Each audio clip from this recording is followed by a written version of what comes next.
बिस्मिल्लाहिर्रहमानिर्रहीम। अस्सलाम वालेकुम नादरीन, आप यूट्यूब चैनल देख रहे हैं, मैं इमरान खान हूँ। नादरीन, भारत में जेनजी जीत गए और नरेंद्र मोदी और उसका निज़ाम हार गया। नरेंद्र मोदी के लोगों ने ये कहा था, बल्कि बीजेपी बार बार कह रही थी कि हमारी सरकार में वजीर इस्तीफ़ा नहीं दिया करते और हम दबाव में नहीं आते। लेकिन धर्मेंद्र प्रधान, जो नरेंद्र मोदी का कैबिनेट मेंबर है और वजीर तालीम है भारत का, उसको जेनजीज के एहतजाज के नतीजे में इस्तीफ़ा देना पड़ा। ये ना पूरे दुनिया के अंदर डिस्कस हो रहा है। ये जेनजी क्या है, ये एक्चुअली एहतजाज हुआ क्यों, इसके पीछे बड़ी वजह क्या थी, ये काकरोच जनता पार्टी क्या है, बहुत सारी चीज़ें मैं आपको इस वीलॉग में बताऊंगा। ये वो हकायक हैं जिन्हें आप कहीं पे भी कोट कर सकते हैं, आप बता सकते हैं जनाब ये सब कुछ ऐसे हुआ। पहले आप अपने जहन में ये रखें कि ये इस खित्ते में होने वाला पहला ऐसा एहतजाज नहीं है। माजी में हमने देखा अरब स्प्रिंग आई और वहां पे नौजवान निकले और उन्होंने अपने अपने मुल्कों में तख्ते उलटना शुरू कर दिए, और उसके बाद फौरी तौर पे जो अरब ममालिक हैं उन्हें मुसीबत पड़ गई और उन्होंने खजानों के मुंह अपनी आवाम के लिए खोल दिए और अपनी पॉलिसीज के अंदर काफी नरमी और बेहतरी लेकर आए, तो वो बच गए नौजवानों के अजाब से। ये मामला चला जाता है श्रीलंका में, और श्रीलंका में जेनजी निकलते हैं और हर चीज को तहोबाला कर देते हैं। पाक से खानदान जो बड़े लंबे अरसे से वहां पे इक्तदार में था, उसके इक्तदार का सूरज गरूब हो जाता है। फिर ये चले जाते हैं बांग्लादेश में। बांग्लादेश में हसीना वाजिद 15 साल से इक्तदार, बहुत ताकत थी उसके पास, जेनजी उसके गले की हड्डी बन गए और इन्होंने हसीना वाजिद का तख्ता उलट दिया, उसको मुल्क छोड़कर भागना पड़ा, वो चली गई वहां से। फिर ये खड़े हो जाते हैं नेपाल में जाकर। ये अलग अलग अपने अपने देशों के अलग अलग जेनजी हैं, ऐसा नहीं है कोई एक आदमी ने कंट्रोल कर रहा है। ये नौजवानों में उठने वाली एक तहरीक है। ये चले जाते हैं नेपाल में, वहां पे जाके जो उनका शाही खानदान है, क्योंकि जो निपो किड्स हैं वो अय्याशी कर रहे थे। नेपाल के जो बड़े लोग हैं उनके बच्चे वीडियोस लगाते थे, रील्स बना बना कर लगाते थे, जिसमें वो दिखाते थे बड़ी बड़ी गाड़ियां, बहुत बड़े बड़े महल, बहुत बड़ी बड़ी अय्याशी, बहुत इंजॉय कर रहे थे वो। तो उनके जो आम आदमी का बच्चा है वो इफेक्ट हो गया, वो गुस्से में आ गया और उन्होंने वहां पे भी तहोबाला कर दिया। अब इंडिया में ये मामला कैसे आया? जेनजी तो वहीं पे मौजूद थे। ये एक्चुअली 1998 के बाद से पैदा होने वाले बच्चे हैं, जो 2010-2012 तक पैदा होते रहे। उसके बाद वाले जो हैं वो अल्फा है। तो जेनजी की जो उम्र है वो लगभग 15 साल से, आप समझ लें 15 साल से लेकर कोई ये 25-27 साल तक के जो बच्चे हैं, 27-28 साल तक के, ये जेनजी हैं। ये जनरेशन जो है ये जेनजीज की है। इन्होंने एक सदी तब्दील होती हुई देखी है। इनमें फ्लेक्सिबिलिटी या लचक उतनी ज्यादा नहीं है। ये डट जाते हैं अपने मामले के ऊपर, अपनी बात के ऊपर, और इन्होंने दुनिया को बहुत तेजी से तब्दील होते हुए देखा है। ये वो पहली नस्ल थी जो कंप्यूटर के साथ पैदा हुई थी। यानी जब कंप्यूटर आया, सोशल मीडिया का इनकलाब आया, तो ये बच्चे बड़े हो रहे थे और इन्होंने इसको अपना हथियार बनाया। तो इस वक्त अगर ये कहा जाए कि दुनिया में सबसे इफेक्टिव नेशन कौन सी है या सबसे इफेक्टिव एज ग्रुप के लोग कौन से हैं, तो वो जेनजी है। पाकिस्तान में इनकी तादाद बहुत ज्यादा है, बहुत ज्यादा है, क्योंकि 60% तो पाकिस्तान की आबादी नौजवानों पे है। भारत में भी बहुत बड़ी तादाद में है ये। अब भारत में शुरू कैसे हुआ इस पे हम बात करते हैं, लेकिन भारतीय वुज़रा ये कहा करते थे और उनकी सरकार ये कहती थी कि हमारे यहाँ वजीर इस्तीफा नहीं दिया करते, हम दबाव में नहीं आया करते। लेकिन जेनजीज ने साबित किया कि झुकती है दुनिया, झुकाने वाला चाहिए। तो उन्होंने झुकाया, पूरे निजाम को अपने सामने घुटनों के ऊपर लाकर उन्होंने झुकाया और बिलाखिर उन्होंने उस वजीर तालीम का इस्तीफा लिया जो बहुत ताकतवर आदमी है। धर्मेंद्र प्रधान इसका नाम है। इसका जो वालिद था वो भी सियासत में था, खानदानी सियासतदान है, बहुत पुराने। ये लोग कई मरतबा वजीर रह चुके हैं। वाजपेयी की कैबिनेट में धर्मेंद्र प्रधान का जो वालिद था, दबिंदर प्रधान, वो उस वक्त भी मिनिस्टर था और वो अलग अलग मिनिस्ट्रीज के ऊपर रहा। अब ये इसका बेटा जो है ये कई मिनिस्ट्रीज के बाद अब वजीर तालीम बना हुआ है नरेंद्र मोदी के साथ, नरेंद्र मोदी की कैबिनेट में। तो ये कोई ऐसा आदमी नहीं था कि जिसको नरेंद्र मोदी उठा के फेंक देता। तो बहुत मजबूत आदमी था, बड़ा करीबी साथी था, लेकिन इस्तीफा देना पड़ा। इसका मतलब यह है कि जेनजीज का दबाव बहुत था। मामला शुरू कैसे हुआ ये मैं आपको बताता हूं।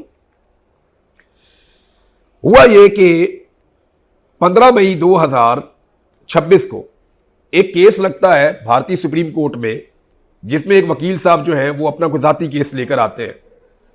वो केस भारतीय सुप्रीम कोर्ट में चल रहा था, तो चीफ जस्टिस ऑफ भारत ने, जो भारतीय सुप्रीम कोर्ट का चीफ जस्टिस है, उसने नौजवानों को काकरोच कहकर मुखातिब कर दिया। उसने कहा बेरोजगार नौजवान जो है ये काकरोच की तरह, इस तरह मिसाल एक दे दी उसने। अगले ही दिन एक अकाउंट बनता है और अकाउंट बनने वाला, जो बनाने वाला आदमी, उसका नाम है अभिजीत दीपके, ये भारत से बाहर रहता है, और ये अकाउंट बना देता है काकरोच जनता पार्टी के नाम से। इस वक्त इंडिया की सबसे बड़ी पॉलिटिकल पार्टी बीजेपी है, भारतीय जनता पार्टी।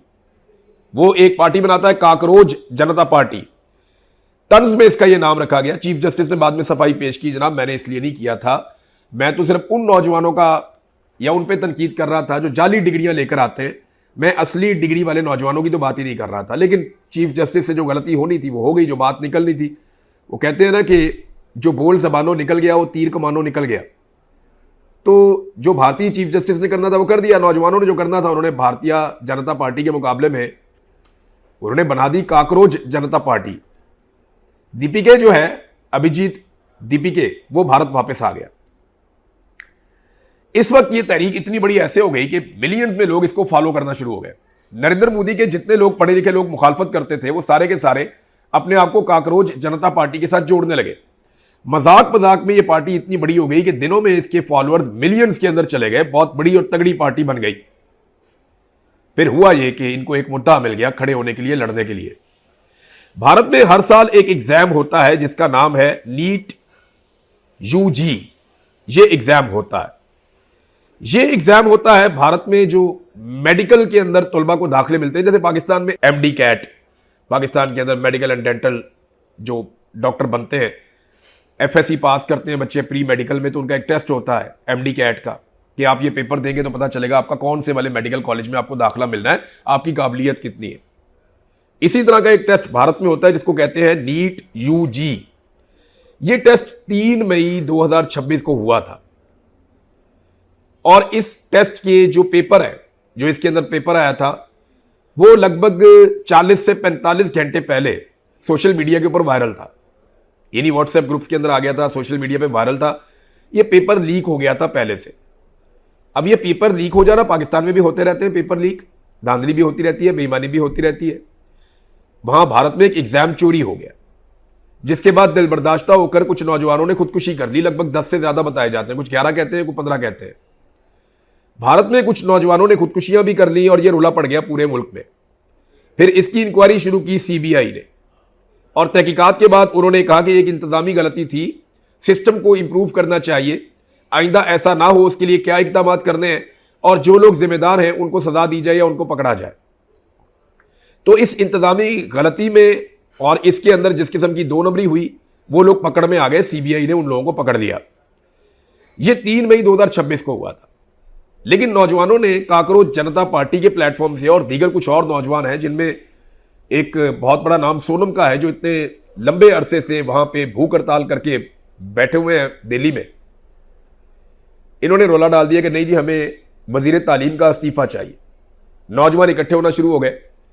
अब वजीर तालीम की जिम्मेदारी टेक्निकली तहकीकात के अंदर साबित नहीं हुई। वजीर तालीम जो है वो पेपर लीक के पीछे शामिल भी नहीं था, वजीर तालीम ने खुद से सारा कुछ किया भी नहीं था, लेकिन उसकी इखलाकी जिम्मेदारी बनती थी कि कम से कम जो एक मरतबा वजीर तालीम मुस्ताफी होगा या वजीर तालीम से हम उसकी वजारत छीन लेंगे, एक दफा वो अपने मंत्री साहब हट जाएंगे अपने ओहदे से, तो आने वाला मंत्री आइंदा ऐसी गलती होने नहीं देगा। इस बात को मिसाल बनाने के लिए भारत की जेनजी खड़ी होगी और उन्होंने कहा जनाब हम इसको निकालेंगे यहां से वजीर को, और जब ये निकलेगा तो आइंदा कोई वजीर ऐसी गलती नहीं करेगा कि मेरिट की धज्जियां उड़ाई जाए। आइंदा हम मेरिट की खिलाफ वर्जी भारत के अंदर होने नहीं देंगे। अब ये नौजवान खड़े हो गए, तहकीकात जो है वो भी साबित हो गई। 21 जून 2026 को ये वाला इम्तिहान जिसको आप नीट यूजी कहते हैं, ये इम्तिहान दोबारा हो गया, और इस इम्तिहान के बाद नौजवान आ भी गए, उनको दाखिले भी मिल गए, साफ और शफाफ इम्तिहान भी हो गया। लेकिन भारत में ये मामला दबा नहीं। नौजवान खड़े रहे ये कहकर के वजीर तालीम को इस्तीफा देना पड़ेगा। अब वजीर तालीम इस्तीफा नहीं दे रहा था, नौजवान दिल्ली की तरफ बढ़ने लगे, और गुज़िश्ता चंद दिनों में हमने फिर वो मनाजिर देखे कि नौजवानों की बहुत बड़ी तादाद, हजारों लाखों इकट्ठे होकर वो दिल्ली पहुंच गए, अलग अलग शहरों में भी निकलने लगे। इसका दायरा बढ़ने लगा। भारतीय पुलिस ने बड़ी कोशिश की नौजवानों को रोकने के लिए, डंडे का इस्तेमाल किया और आंसू गैस का इस्तेमाल किया। कुछ नौजवानों को वक्ती तौर पे वहां पे गिरफ्तार भी किया गया और घसीट के उन्हें गाड़ियों में डाला गया। ये मनाजिर हम देखते रहे। नौजवान भी आगे से कई दफा पुलिस वालों को थोड़े बहुत डंडे शंडे या धक्के धुक्के मारते थे। ये मनाजिर भी हम देखते रहे। लेकिन बिलाखिर नरेंद्र मोदी को खुद सामने आना पड़ा। नरेंद्र मोदी ने एक स्टेटमेंट दिया और स्टेटमेंट के बाद आज का दिन था, मैंने आपको पिछले वीलॉग में बताया था कि आज भारतीय हुकूमत को फैसला करना होगा। उन्होंने फैसला किया और जेनजी जीत गए। धर्मेंद्र प्रधान का इस्तीफा आ गया। अब क्या होगा? होगा ये कि नौजवानों ने यह भी अनाउंस कर दिया है कि यह शुरुआत है, हमारा मकसद अभी पूरा नहीं हुआ। हम एक अगर अजीम भारत बनाना चाहते हैं या डेमोक्रेसी यहां पे होनी चाहिए, आजादी इज़हार राय होनी चाहिए, भारत के अंदर अगर भारतीयों की बात सुनी जानी चाहिए तो बहुत कुछ करना बाकी है और वो नौजवान अब करेंगे। नरेंद्र मोदी ने यह फैसला क्यों किया कि वजीर को हटा दिया जाए, इसके पीछे कुछ चीजें हैं, मैं आपके सामने रखता हूं। नंबर एक, यह एहतजाज था और नौजवानों का पुरअमन एहतजाज था। नंबर दो, इसमें सिर्फ मार कुटाई हुई है। पहले कहा इस्तीफा नहीं देंगे। इंडियन मीडिया बहुत बुरी तरह एक्सपोज हुआ इस सारे मामले में। इंडियन मीडिया का एक बड़ा हिस्सा नरेंद्र मोदी की बी टीम के तौर पे काम करता है। हमेशा वो नरेंद्र मोदी की गुड बुक में रहना चाहते हैं, नरेंद्र मोदी के साथ अच्छी अच्छी मीठी मीठी बातें करते हैं। और नरेंद्र मोदी ने जितना गोदी मीडिया को एंजॉय किया उतना किसी ने नहीं किया। मोदी ने आहिस्ता आहिस्ता मीडिया में अपने लोग भर्ती किए। नरेंद्र मोदी ने जैसे पाकिस्तान में टाउट्स है ना, या पाकिस्तान में जिस तरह के लोग हैं कि नरम नरम बात करते हैं, हुकूमत आ जाए तो उसके हक में हो जाते हैं, हुकूमत चली जाए तो फिर चुप कर जाते हैं। हुकूमतों के खिलाफ बात करने से लोग पाकिस्तान में डरते हैं। कुछ सरपरे होते हैं जो हर हुकूमत के खिलाफ बात कर लेते हैं, लेकिन ज्यादातर पाकिस्तान में भी मीडिया अब कंट्रोल्ड है। खासतौर पे मिलिट्री एस्टेब्लिशमेंट ने मीडिया को कंट्रोल में रखा हुआ है। भारत में ये नरेंद्र मोदी काम कर रहा था, पाकिस्तान में ये काम आसिम मुनीर और उनके जर्नैल कर रहे हैं कि मीडिया को कंट्रोल करना है। तो मीडिया अपनी क्रेडिबिलिटी खो गया। भारत में नौजवानों ने मीडिया की वो बेइज्जती की और वो मीम्स बनाए कि कानों को हाथ लगवा दिए। दूसरा, याद रखिएगा, इस एहतजाज में सारे लोग संजीदा नहीं आए थे। उनका मकसद एक था, वो अपने मकसद के हक के लिए, अपने हुसूल के लिए आए थे। लेकिन उनमें बहुत सारे लोग हंस रहे थे, गाने गा रहे थे, मजाक कर रहे थे, डफ बजा रहे थे। जेनजी है ना, वो अपना टाइम बहुत अच्छा गुजारते हैं। वो अपनी रील्स भी बनाते हैं, अपनी मीम्स भी बनाते हैं। उन्होंने नरेंद्र मोदी को गाने भी सुनाए और गालियां भी सुनाई। जेनजी है, वो जो भी करते रहे, उन्हें कोई परवाह नहीं थी मीडिया उनके बारे में क्या कह रहा है। उन्हें कोई परवाह नहीं थी कि लोग उनके बारे में क्या सोच रहे हैं। पुलिस वाले आते थे, पुलिस वालों के साथ भी मजाक उड़ाते थे। पुलिस वाले उनके पीछे भाग रहे हैं मारने के लिए, वो रील्स बना रहे हैं, वीडियोस बना बना के डाल रहे हैं, देखो ये क्या हरकत कर रहे हैं। वो एक लड़की है, वो फौज वहां से जा रही है गुजर के, उनको वो कह रही है कमांडोज को कि क्या आप हमें मारने आए हैं, क्या आप हमें मारने आए हैं? अगर आपने मारना होगा तो जरा पहले बता देना, मैंने आज खाना ठीक तरीके से नहीं खाया हुआ, मेरे से भागा नहीं जाएगा। ये इस किस्म की मीम्स बनाई, सिक्योरिटी फोर्सेस के नाक में दम कर दिया। जेनजी यही है, ये पाकिस्तान में भी है, हर तरफ है। हाँ, वहां बहुत सारे लोग जो है संजीदा भी थे। उन्होंने बहुत संजीदा, बड़ी पढ़ी लिखी बातें की हैं, बड़ी लॉजिकल और बाशऊर बातें की हैं भारतीय नौजवानों ने। फिर प्रोपेगेंडा किया गया इसके पीछे पाकिस्तान है। नौजवानों ने परवाह ही नहीं की, उड़ा के रख दिया प्रोपेगेंडा। फिर कहा गया जी ये जनाब बहुत गलत लोग हैं। उन्होंने कहा जी जो आपने कहना है कहें, हमने अपना मकसद पूरा करना है। हिंदी में कहते हैं लक्ष्य, कि हम अपना मकसद पूरा करेंगे। उन्होंने कर दिया। वजीर उन्होंने फड़का दिया। भारत के फनकार भी आए, इंसानी हुकूक के अलमबरदार भी आए, सारे उनके साथ खड़े हुए, ये सोचे बगैर। अपोजिशन पार्टियां भी आई उनकी, ये सोचे बगैर आए कि लोग क्या कहेंगे, असर क्या होगा, फिल्में नहीं मिलेंगी, हुकूमत दबाव डालेगी, मोदी जीना मुश्किल कर देगा। कोई बात नहीं, वो लोग हक के साथ खड़े हुए। अब भारत की सरकार भी मुबारकबाद की मुस्तहिक है। एक तो नौजवान जो है वो मुबारकबाद का मुस्तहिक है, वो डटा रहा, वो जीत गया। भारतीय हुकूमत भी मुबारकबाद की मुस्तहिक है, इसलिए कि उन्होंने अपने नौजवानों पे गोली नहीं चलाई। भारतीय सरकार ने चादर और चार दीवारी का तगद्दुस पामाल नहीं किया। नौजवानों के घरों में घुस घुस के उनकी माओ बहनों को, बेटियों को बेइज्जत नहीं किया। भारतीय सरकार ने या उनकी सिक्योरिटी फोर्सेस ने नौजवानों को जबरी तौर पे गुमशुदा नहीं किया। उन्होंने जबरदस्ती तहरीक से अलग करने के लिए उनसे बयानात नहीं दिलवाए। तो वो जबर जो हमने पाकिस्तान में देखा या हमने बांग्लादेश में देखा, वो हमने भारत में नहीं देखा। बांग्लादेश के नौजवान भी जीत गए, भारत के नौजवान भी जीत गए। पाकिस्तान के नौजवान अभी तक लड़ रहे हैं। आज भी ईमान मजारी जेल के अंदर बंद है। 17 साल उसको सजा हो जाती है सिर्फ एक स्टेटमेंट देने की वजह से। एक स्टेटमेंट, 17 साल जेल में। जज का बच्चा 2 लड़कियों को दिन दिहाड़े कुचल के मार दे इल्लीगल गाड़ी में बगैर लाइसेंस के, 4 दिन में घर पे। ईमान मजारी एक ट्वीट कर दे, 17 साल की जेल हो जाती है उसे।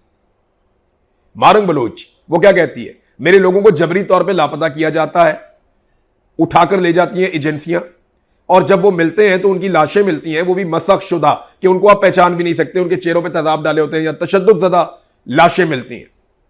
ये मारंग बलोच कहती है, उसको उठा के भी जेल में डाल दिया। अली वजीर उसको भी उठा के। बेशुमार ऐसे लोग हैं जो इंसानी हकूक के लिए काम करते हैं, उनके साथ जुल्म करते हैं। अमार अली जान के साथ कितनी मरतबा जुल्म हुआ, उसके लोगों के साथ कितनी दफा जुल्म हुआ, और बहुत सारे लोग हैं। हमें इससे पाकिस्तान ने कुछ नहीं सीखा। पाकिस्तान में जेनजी जब भी निकलती है या नौजवान जब भी निकलते हैं तो उन पे पाकिस्तान के डिक्टेटर माइंडसेट गोली चलाते हैं। अभी आसिम मुनीर साहब चलवा रहे हैं, इससे पहले याया खान का दौर था, वो बांग्लादेश में गोली चलवा रहा था। अयूब खान ने जो फातिमा जरा और उनके हमायतियों के साथ किया, फिर ज़ियाउल हक ने पीपल्स पार्टी वालों के साथ किया, मुशर्रफ ने नून लीग वालों के साथ किया, और आज जनरल बाजवा और जनरल आसिम मुनीर पीटीआई वालों के साथ कर रहे हैं, कश्मीर वालों के साथ कर रहे हैं, तहरीक लब्बैक वालों के साथ कर रहे हैं, बलोचों के साथ कर रहे हैं, पश्तूनों के साथ कर रहे हैं। लड़ाई फैलती जा रही है। मामला यह है कि इंडिया इस बात में पाकिस्तान से आगे निकल गया कि वहां पे जमहूरियत है, आजादी इजहार राय है।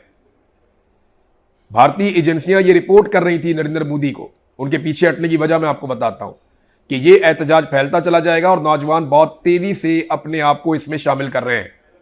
ये इतना बड़ा हो जाएगा, फिर आप इसको कंट्रोल नहीं कर पाएंगे, पूरे भारत की सरजमीन पे ये फैल जाएगा। और इसमें बहुत सारे फनकार, बहुत सारे दीगर लोग शामिल हो गए हैं। ये जंगल में लगी हुई आग है और ये पूरे भारत में फैल जाएगी। तो मोदी को सबने समझाया कि हार मान लो, अभी एक वजीर जा रहा है, इसको जाने दो वरना हुकूमत ही चली जाएगी। तो फिर नरेंद्र मोदी ने हार मान ली। बिलाखिर नौजवान जीत गए, लेकिन पाकिस्तान में नौजवानों को जीतने नहीं दिया जाता। डी चौक में गोलियां मारी जाती हैं। अनीस सत्ती की आप तस्वीर देख लें, आप देखें ना, वो भी तो बेचारा जैनजी था, जिले शाह, उसको भी मार दिया। और बहुत सारे नौजवान हैं वो कत्ल हुए हैं और कत्लों का हिसाब देने वाला कोई नहीं है। बहुत सारे नौजवानों को मुरीदके में कत्ल कर दिया गया। कश्मीर के अंदर नौजवानों की लाशें 50 से ज्यादा हो चुकी हैं, उन्हें कत्ल कर दिया गया। वहां पे बलोच कत्ल किए जाते हैं बार बार। जो लोग खामनाई की शहादत वाले दिन बाहर निकले, उनमें 3 दर्जन के करीब लोग मार दिए गए। वो एहतजाज कर रहे थे। पूरी दुनिया में एहतजाज करने की इजाजत होती है, लेकिन पाकिस्तान में एक डिक्टेटर माइंडसेट है जो कहता है नहीं, जो एहतजाज करेगा उसे कत्ल करो। हमने एहतजाज के बदले में कोई तहरीक कामयाब नहीं होने देनी। उसकी वजह यह है कि अगर ये एक मरतबा कामयाब हो गए तो ये रोजाना आएंगे और ये फिर कामयाब होकर अल्टीमेटली मिलिट्री एस्टेब्लिशमेंट के इक्तदार का सूरज गरूब कर देंगे। ये है असल प्रॉब्लम जेनजीज से या एहतजाज करने वालों से। बहरहाल भारत जीत गया। मैं ये नहीं कहूंगा कि भारत के नौजवान जीते हैं, मैं ये नहीं कहूंगा वहां जेनजी जीती है। ओवरऑल भारत की हुकूमत और भारत के नौजवानों ने एक बात साबित की कि भारत जीत गया इस लड़ाई में, जो जमहूरियत की लड़ाई है, जो इंसानी हुकूक की लड़ाई है, जो मेरिट की लड़ाई है। पाकिस्तान में पूरी अदलिया ही 2 नंबर बना दी है। वहां पे तो एक इम्तिहान की बात थी ना, या तो पूरी अदलिया ही 2 नंबर बना दी। इंडिया में 22 लाख नौजवानों का एक इम्तिहान चोरी हुआ, उन्होंने मुसीबत डाल के रख दी। पाकिस्तान में पूरा का पूरा इलेक्शन ही चोरी हो गया जिसमें करोड़ों लोगों ने वोट डाले थे। कोई जवाब देने को तैयार नहीं है। जो सवाल करता है उसको गोली मार देते हैं या जबरी तौर पे लापता कर देते हैं। वो कमिश्नर लियाकत चट्टा के साथ क्या किया गया, उसने कहा यार क्या करवा दिया तुमने हमसे, पूरा मुल्क ही बेड़गरक कर दिया।